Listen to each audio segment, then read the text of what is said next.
everyone. Good morning, good afternoon, and good evening whenever you're watching this. I am super glad on this episode to be back with you. My name is Will Figueroa. Wow. And, and I am the host here for Tiger's Den Live. I'm going to get into that in just a moment. I'm joined, as always, by the creator of the Tiger Framework, the man who lives and breathes the Tiger mindset, and the founder of ClevelandRain.com, Paul Routhier. Good morning, sir. How are you? Good morning, Will. I'm doing great. You're so excited. I am stoked, and the reason being is because, and we alluded to this as one of the last notes, but we could start on this because I think it's appropriate for what we're going to talk about today. We really want to get into tactical inspiration, right?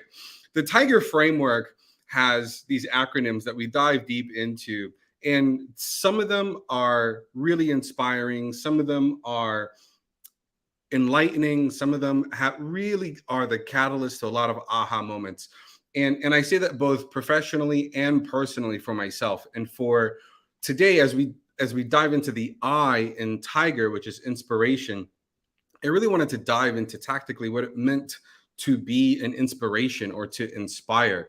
And the reason why I'm so excited about this is because we have had, as any good podcast, as we ramp up and we, create our audience and we grow, we have the occasional tech days, right? Where things just aren't going right.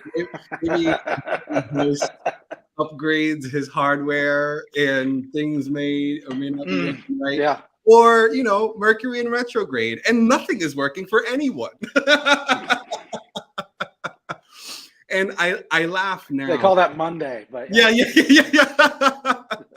I laugh now, but at the time it's so frustrating, right? Because you have a goal, you have a target, you're trying to hit it, whether it's our show or whether it's even in your own enterprise, maybe even if it's in your own home. And I want to bring up this point fast because for me, something that is absolutely an inspiration, something and someone who has the ability to take a situation and ensure that it works out for the benefit for everyone, of course, is the man right here, Paul. As we're going through, as we're growing, as he's taking on clients almost daily now at this point, like anything else, you kind of have to weave and bob, right? And one of the days that we couldn't go live, he said, you know what? We'll take it as a sign. I've done this before. Let's go ahead and let's transition off one platform or go to the other platform, and we'll have a working meeting with the team. Let's dive in. And that to me was super refreshing, super inspiring, super enlightening.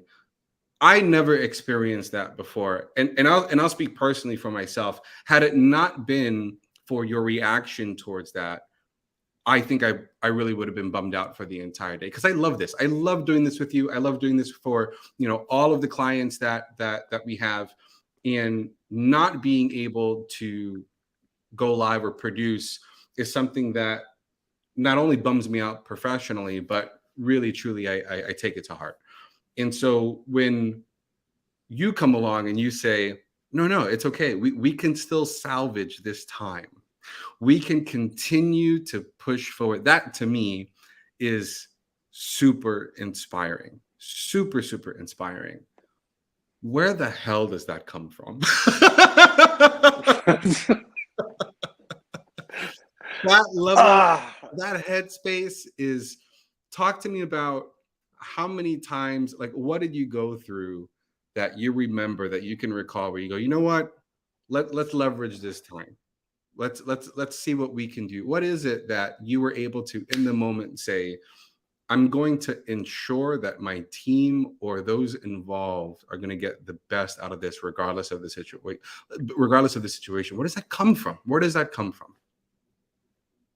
Well, I used to be quite fiery. I used to have a real serious redheaded attitude. And when I was young, something would go wrong and I get mad. Yeah. And then it destroyed everything, right? Mm-hmm. It didn't only ruin the moment. Let's say we were doing this podcast. The podcast for that day would have been ruined, but I would have ruined my day.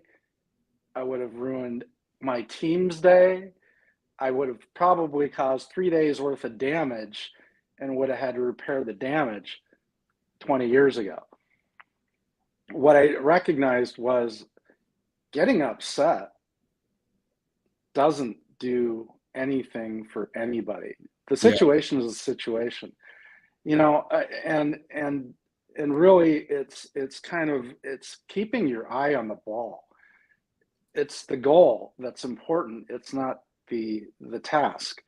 And if you're keeping your eye on the ball, then you can make shifts, pivot, if you will, to something else that is productive and that keeps everybody positively moving forward, as opposed to, the negative aspects of, having a blow up because of a tech problem and then completely destroying everything that you've built, or at least backing yourself up a couple of weeks.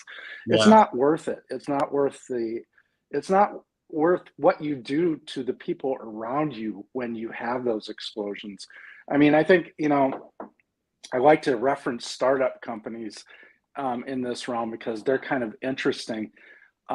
Most startup companies have 5, 6 employees that make no money whatsoever, right? There's Right. everybody's in the play for equity, and they're not making a salary or anything. It's the promise of a piece of the company and a decent salary when you get started, right? So how do you keep people inspired and working to move forward when they're not, when the frustration of not getting paid happens? And you definitely don't do it by being an ogre. Right. It can't happen that way. You will destroy your team. But if you truly keep your eye on the ball and you can see pivot points to move forward and move the needle that may not have been the plan for the day,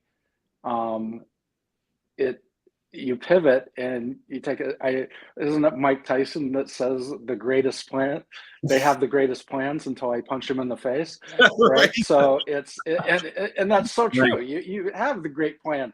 We had a great plan for that day, and then I got a nice right hook by Mike Tyson right in the jaw, and I'm like, okay, I'm gonna pivot over here.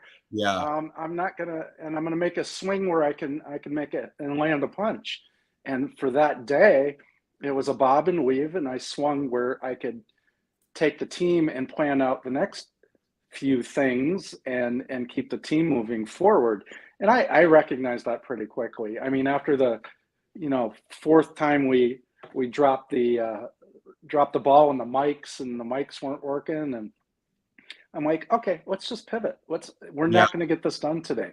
If we were on live TV, obviously it'd be different. Right.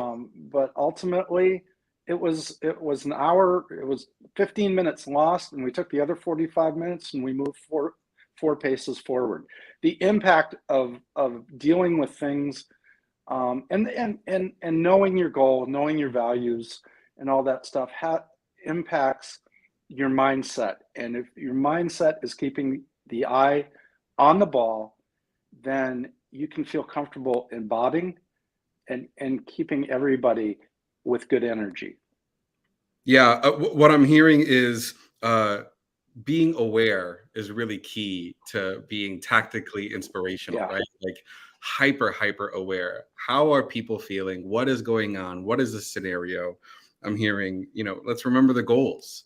What are the goals? Is there a little bit more urgency? Can we push, or can we figure something else out? How can everyone win in this regard?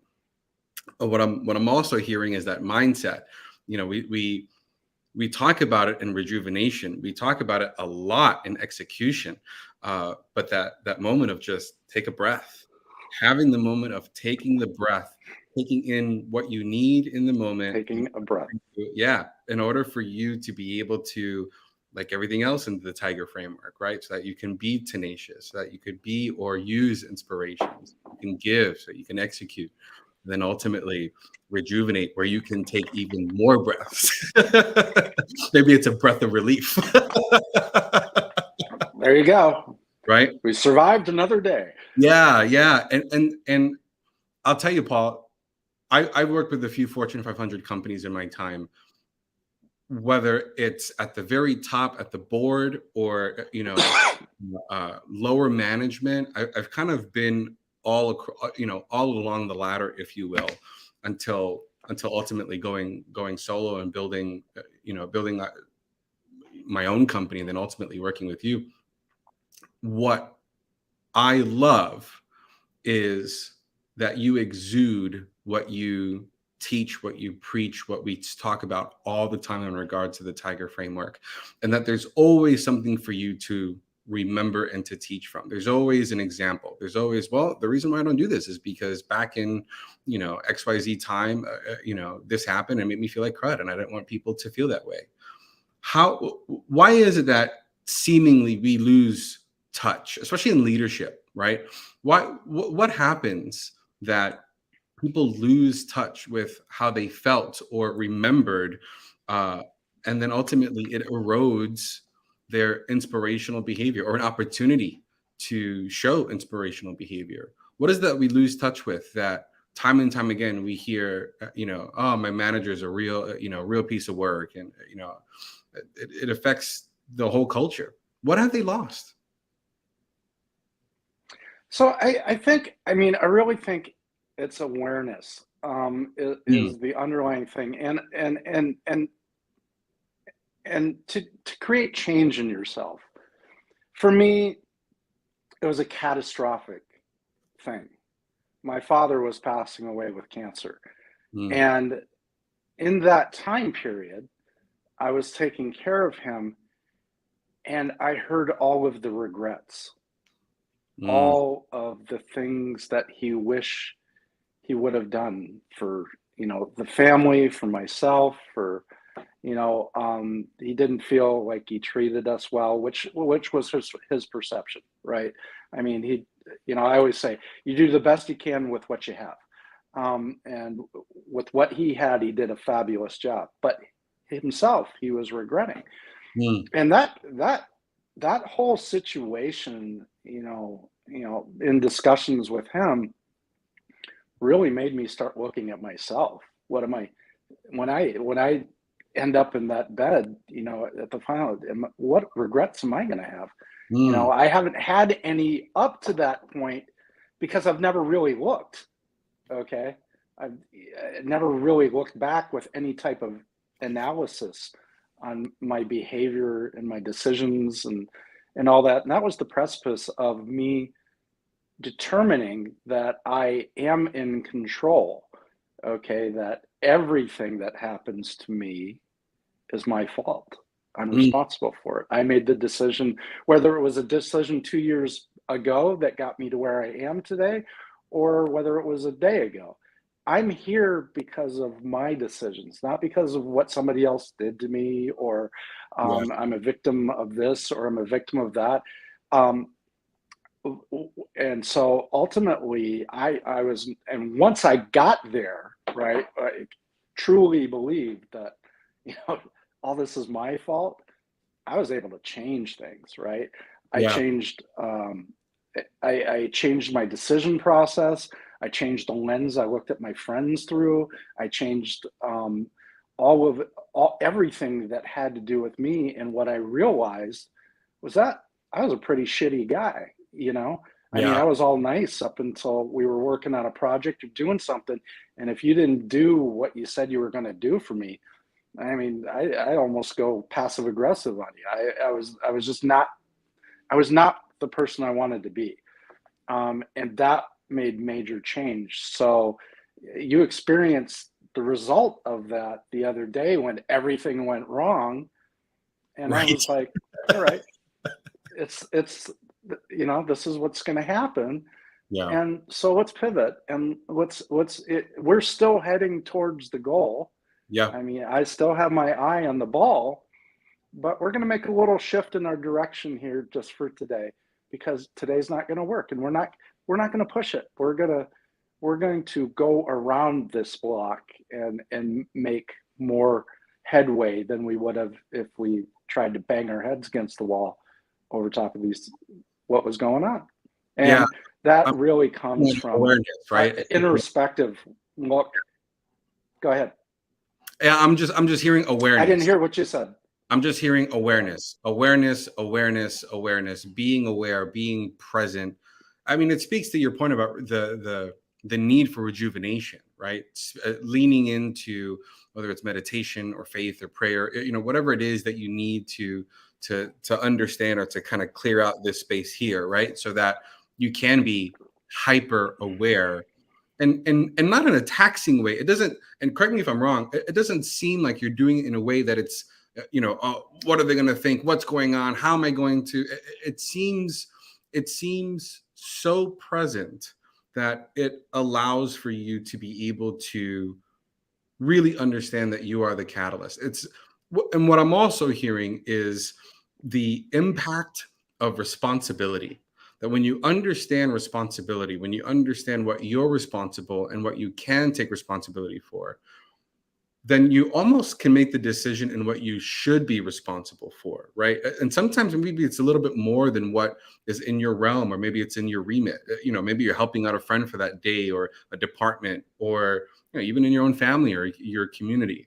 I'm hearing hyper responsibility, understanding, uh, being vigilant in regards to your responsibility. And then I'm also hearing hyper awareness, not only remembering where you've come from, using an example of your father, but also what you've experienced as well. What else could they be missing in organizations where maybe lower management or even employees in general feel very disconnected? They don't feel that there's an air of inspiration. Maybe it's been sucked out of the room. What else could be missing? Just realize you have to bring this into the context, and I'll use building a house for the example. You have to put the foundation in, right? Mm, The foundation is mission and values. All right. And then you're bringing people together based on those mission and values. And what ends up happening is you have cohesion around that message. All right. That way of being. yeah, Okay. And if you're all together wrapped around a way of being, then the interaction builds on top of that and the communication builds on top of that, because you're all looking at it through the lens of your values and mission. Okay. There's no one piece that acts independently. All of these pieces are stacked on each other, kind of like a pyramid, right? It's Maslow's hierarchy of needs. If we go into that, right, these right, particular needs are being met so we can do this, and this particular needs are being met so you can do this, and that comes to a point where when you hit the very top, you have the most cohesive, clean organization there is, and you're all operating, all the cylinders are firing, you've got the goal, and you are moving forward towards it because you have an entire team that's wrapped around that. You yeah, talk about the Fortune 50s out there, they're missing pieces down here, and this one block here, and the whole thing's teetering on this block because they don't have this basis. That maybe the mission isn't clear to all of the employees, or maybe the values maybe they haven't been hiring based on the values of the company, and they have all kinds of free radicals running around, for lack of a better term, right. damaging everything. Because when you hire somebody that's not part of your values, it's a cancer. Free radical. Wow. It's like it's going to eat away at every other piece of that organization. It's going to reduce production. It's going to shift the mindset of other individuals in the organization. It's going to cause pain. Okay, that's why mission and goal, or mission and values, are so important, because if you're not building your organization around that, you're allowing cancer causing agents to come into your organization. Sure. And that's what slows things down. Because then you got to fight the cancer, and you spend your time fighting the cancer if you've let it in. Yeah. So it's so important. So what happens? And we were speaking about this in pre-show a little bit. What happens to like major CEOs that are known for this, right? One that comes to mind was Steve Jobs. Steve Jobs created Apple with Steve Wozniak and just an amazing team of just brilliant people. And yet, in his biography, he didn't really come off that well. In fact, there seemed to be what they called a Jobsian dystopian field where when you were inside and you saw his vision, that's what was inspiring. But how he executed against that was, to put it mildly, it seems to be very aggressive in what you read. There's also, and you were speaking about this too, right? Like in regards to even in sports, there are some players who they may seem like they're inspiring, and then in their personal life, it's not the case. So even at the highest echelon, there seems to be some of this disconnect. What have you seen, or what have you experienced, or even you being, on the board of some major companies yourself? What have you seen there that's been the disconnect? What is it that is impeding the overall, what you call inspired behavior? What's impeding their inspired behavior all the way down, even into their personal life? Yeah, I think, when we talk about execution, these guys are executioners. I mean, they are so tied to their goal that nothing else matters. And some of the times the goal is personal as opposed to, what's the word I'm looking for? It doesn't include everybody. It's not inclusive. It's their goal and they are executing.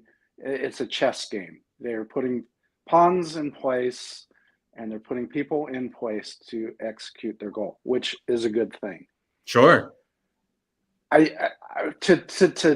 For lack of a better term, I throw personal deification in there. Whoa. Okay, so it's like okay. Let's bring that one down. There's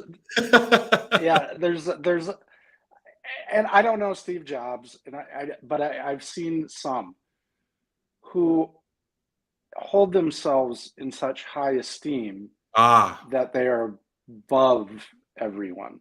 Okay, they have deified themselves. I see. And that everybody is a tool for them to get done what they want to do. Yeah. Now, there's a big difference between this and a cohesive organization who the values and mission align for everybody and everybody is working towards the same goal. So you have the whip over here, and you have, rowing, everybody's on a whip. Right. And then you have over here where everybody's pulling together, right? So there's no whip. It's because the mission is everything to everyone in the organization. Yeah. Okay. And so those two things are different. Will this one get the job done? Oh, heck yeah. Although you see extremely high turnover because they burn through people really heavily. It's like collateral damage. Longevity over go through, right? Yeah. It's like a bull in a china shop. Well, it's, right. It's a car, right? And parts are wearing out because it's a race car and we're trying to get to the goal as fast as possible. Right. So we need to change out the tires every 5 laps, where this one is a group of people pulling the same way, under a belief. Yeah. So yeah. it's so this is a job. This is a belief. Yeah. Who is doing it right? What are CEOs or some examples who really understand it and have left a legacy of this understanding of inspired thinking, inspired behavior, all the things that we speak about in regards to inspiration? Who are some of the examples? Yeah, I think Off the top of my head, I think I can only come up with one because Howard Schultz really comes to mind. Yeah. Oh, yeah. I've spoke about him before. Yep. Starbucks. He really is the exemplification of creating mind, mission, and vision, Okay. and executing on that. And Starbucks is the programs that they have for their people regarding college, regarding health benefits, regarding just how they treat their employees in general. You can people want to work for Starbucks at every level.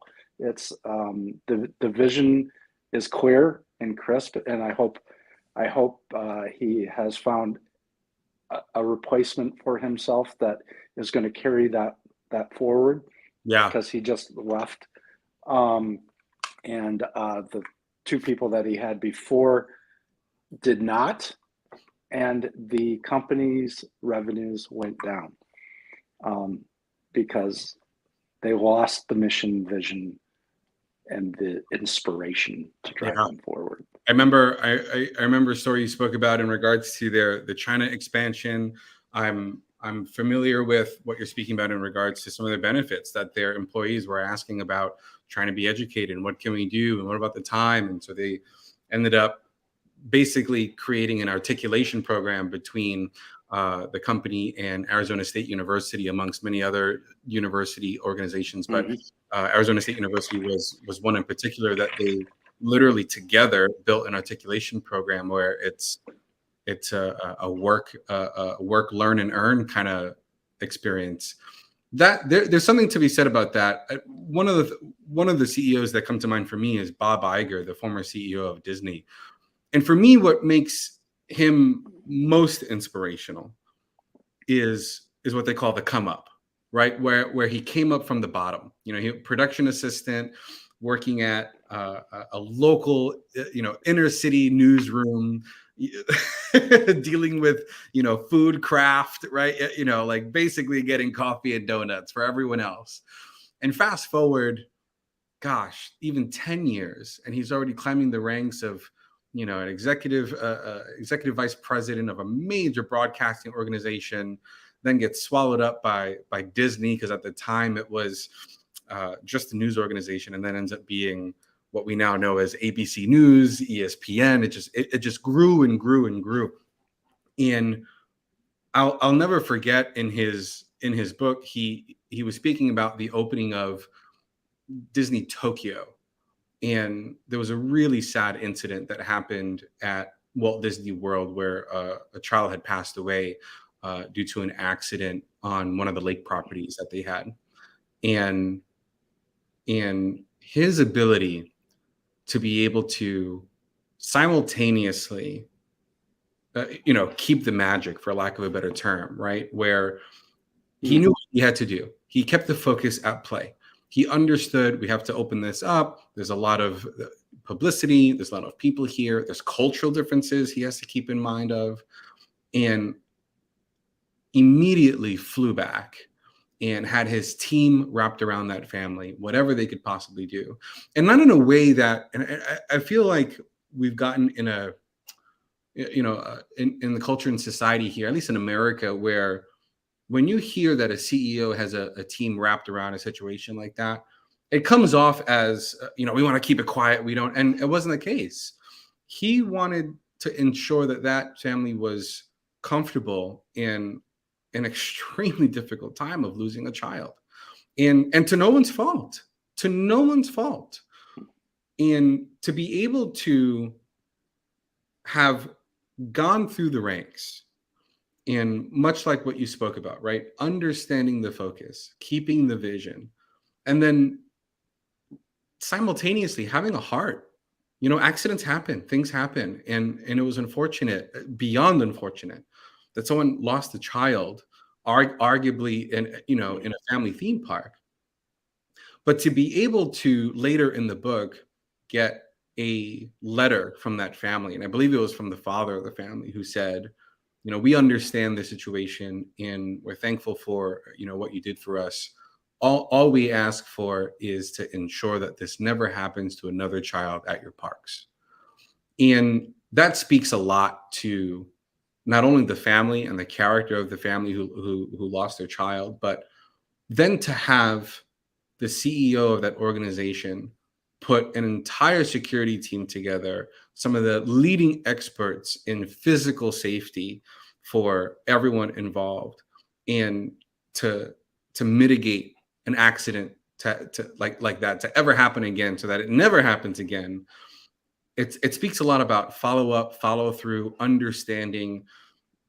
That to me is a massive inspiration, and it speaks to your points about knowing the vision, staying in alignment with your people, and in this case, right, like what the customer wants, right? Because at that point, there's been a customer who's been affected to no one's fault, but negatively, and to be able to understand that, and much like you, not necessarily pivot, but say, hey, what can we do to best support? How can we ensure that, one, this never happens again, but that, two, that this family is taken care of, uh, and anything that they need for that time being in the parks, and that to me is inspiring.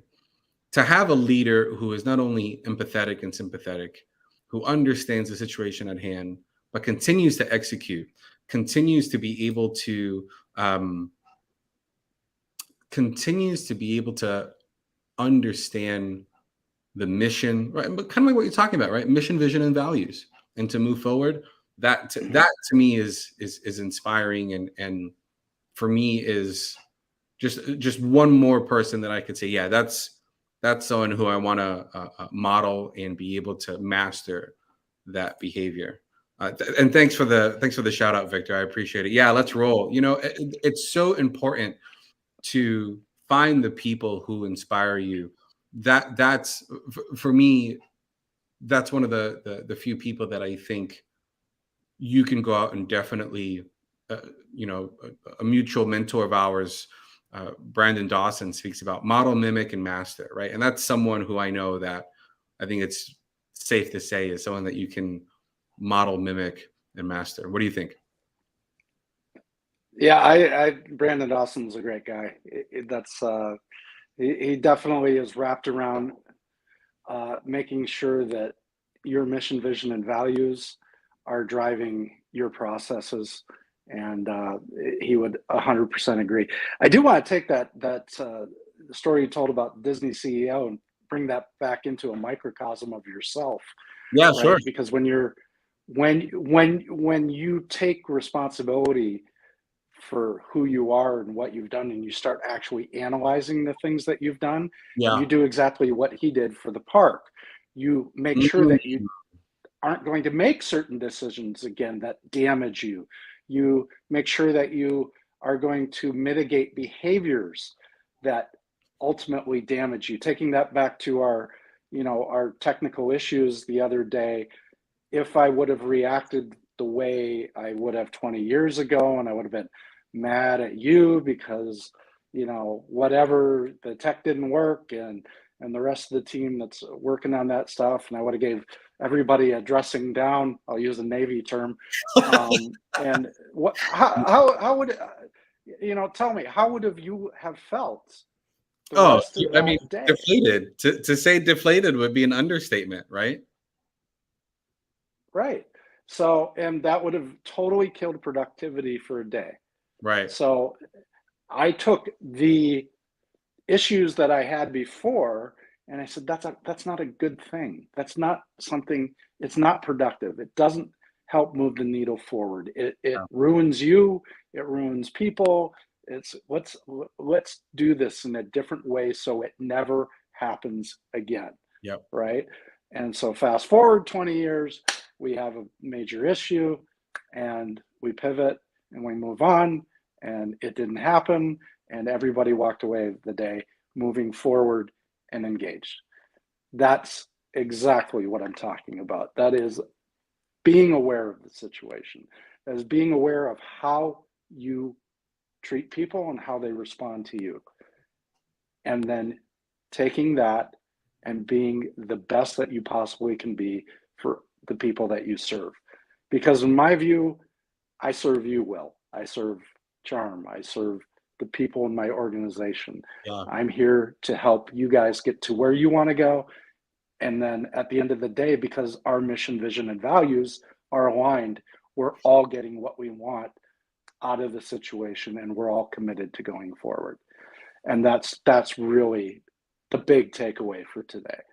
For sure. There's no better way to end it. I'm going to end it right there, because there's no better takeaway to a note to end this episode on inspiration. That in and of itself, I hope those of you who watch and those who watch live or the recording, I hope you're able to take a little bit of that inspiration and use it to stop scratching your way through life, but truly clawing towards your success. And if you need help, if you're looking for someone in your organization to invest in, or maybe it's a group, or maybe it's a whole department, head on over to clevelandrain.com and book some time and get an understanding of the Tiger framework and how you too can use it in your enterprise sales, use it in your enterprise marketing. It goes on. It's so pervasive. And as you've heard in previous episodes, Paul is taking on clients almost daily now at this point. So please get yourself booked and get yourself some time over at clevelandrain.com. Book the time, get the Tiger framework instilled, installed, and going in your organization so that you too can have an entire team inspired by their behavior and the behaviors of others, and on and on and on. So with that, as always, thanks so much for joining us on another episode of Tiger's Den Live. Paul, as always, thanks so much for being with us.